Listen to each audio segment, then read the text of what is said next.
Well, hey there, ladies and gentlemen. Thank you so much for joining me. My name is Sister Cerise. If it's your first time clicking on one of my videos, it's nice to finally meet you. If you are a returning subscriber, if you are a returning viewer, it's nice to have you back.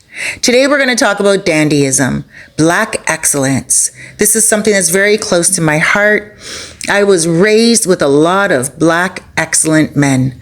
I am mixed race myself, and so I was raised in a household where my dad was very much of a sharp dresser.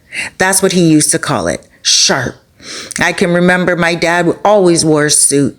He always had on a nice, fresh tie and fresh pressed top. And he always made sure that he had on some nice, stylish shoes. Even back in the days when they had those pickle stabber shoes, we used to call them pickle stabbers or cockroach killers.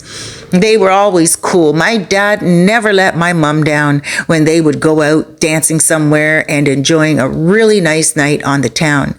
So for me, I always could appreciate a Black man that knows how to dress. Now, I will say this, Black excellence is something that has many different degrees to it. It's not only in Canada where I came from, and also here in the Caribbean where I live now, in the Dominican Republic, where I see a lot of Dominicans and Caribbeans and Haitians, but also in the Congo and, of course, the United States. We're going to go through dandyism. We're going to go through all the different countries of how it looks in different countries. And when it started, we are going to dive deep. Thank you so much for clicking on this video. I know that YouTube suggested a lot of videos. You clicked on this one, and you're a real one. All right, let's go. Dandyism. And not only that, before we do start, I do want to let you know that dandyism is going to be the main theme for the Met Gala in 2025. And there's going to be a lot of Black designers that are going to be showcased. And I think this is a great time and a great thing for our society. The origin of dandyism. Dandyism first appeared in late 18th and early 19th century Britain and France, where young men, especially from the middle class, adopted an aristocratic style of extreme elegance, polished manners, and personal flair.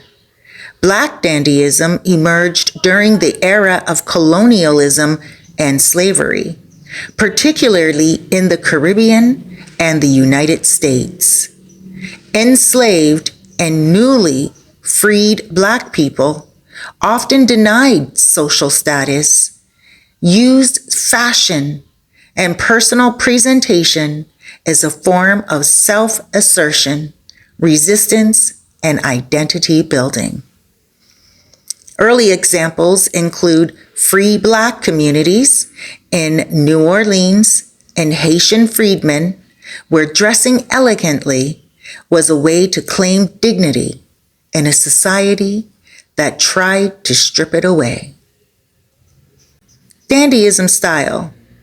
Tailored suits, often with a twist, vibrant colors, unique patterns, or flamboyant accessories like canes, cravats, hats, or jewelry. Sharp attention to detail, polished shoes, silk pocket squares, tailored fits. This was combining European sartorial traditions with African and diasporic sensibilities like bright colors, prints, Afrocentric accessories. This was often a play on contrasts, old school formal wear mixed with modern or cultural elements. The meaning of dandyism is resistance. Dressing finely was, and still can be, a way of challenging racist stereotypes that portray Black people as inferior, uncultured, or impoverished. It's empowerment. because style becomes a personal and political statement of self-worth, agency, and excellence. It's artistic expression because fashion is used to tell stories of identity, diaspora history, and futurism. Its redefinition is about reclaiming what it means to be elegant, sophisticated, and free on Black terms. Modern day Black dandies, some examples and movements: Shaka Meadow and Sam Lambert of Art Comes First, a creative collective based on Afro-European tailoring and fashion innovation. The Dandelion Project, a photographic series by Chantrell P. Lewis, showcasing global Black dandies and exploring masculinity, Black identity, and style. Jidenna, American-Nigerian musician who refers to himself as a classic man, often sporting dandyish looks with a Pan-African twist. Solange Knowles, in her own avant-garde way, and Janelle Monáe also carry elements of dandyism in their structured, formal, but expressive styles.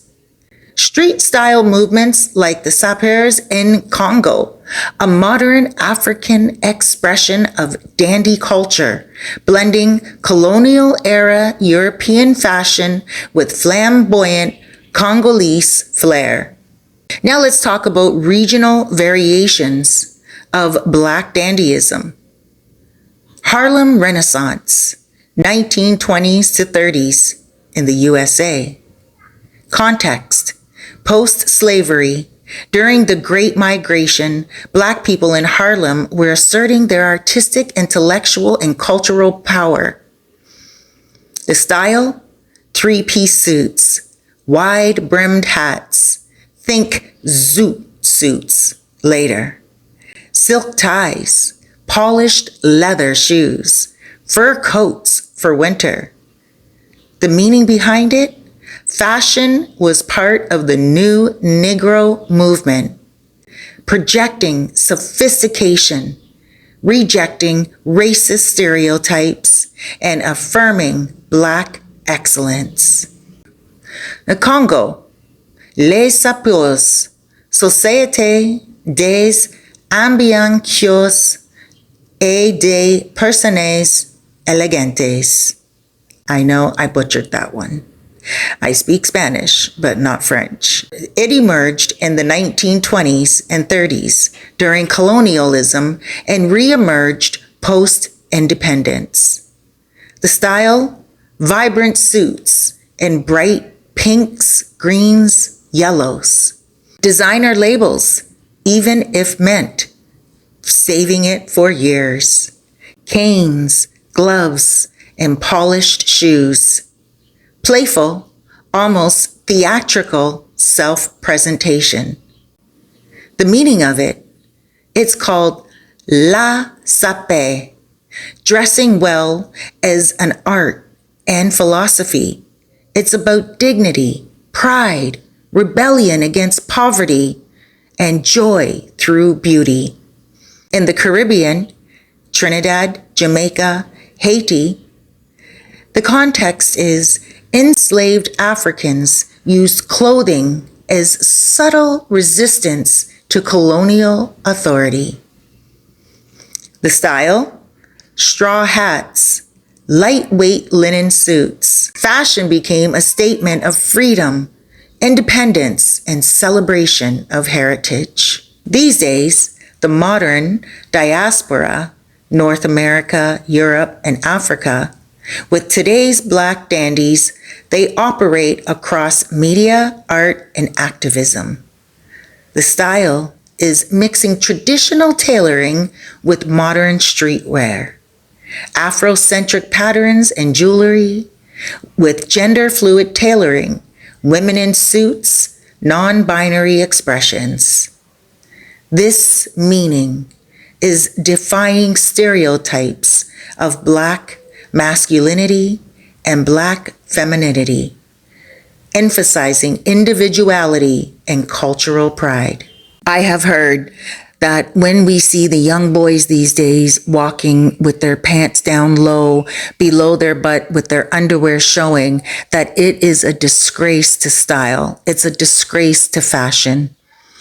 But it was a fashion that was also showing that they are going against what is the norm. They are going against what is supposed to be expected of them. And now a lot of these young men, they're not wearing their pants down low any longer. They're wearing skinny jeans. They're wearing shoes. They're bringing back the style of dandyism. And I think with this brand new theme with the Met, and with all of these iconic people who are going to be at the Met, it's going to start a brand new fashion statement in the Black community. And Black excellence will be at the most top excellent pinnacle that it has been in recent decades. Thank you so much for joining me. I'm Sister Cerise. I hope you learned a little bit about dandyism through this video. And I know that I really enjoyed sharing the information and the style and the grace. Make sure you guys go ahead and subscribe. Don't forget to hit that thumbs up button. And don't forget to be good to yourself. Please be good to yourself. Please be good to yourself out there. If you're not good to yourself, then who's going to be good to you? Don't put that responsibility on somebody else. Nobody else can breathe for you. Nobody else can laugh for you. Nobody else can cry for you. So please find the happiness from within. Love who you are and be who you are. Don't hide yourself like a light underneath a bed. A beacon of light belongs on a mountain. Get out there and express yourself through your clothing, through your character, and also through your love. Go out there and give some love today. And don't forget to be good to yourself. After you subscribe and you hit that like button, please go ahead and click on this video right here, and it's going to give you some more information about the Met Gala. And go ahead and click on this video right here, because this is the video that YouTube thinks you're going to like. The one that YouTube thinks from my catalog is a video that you will enjoy. Take care, everyone. Have an amazing day. God bless you. Be good to yourself.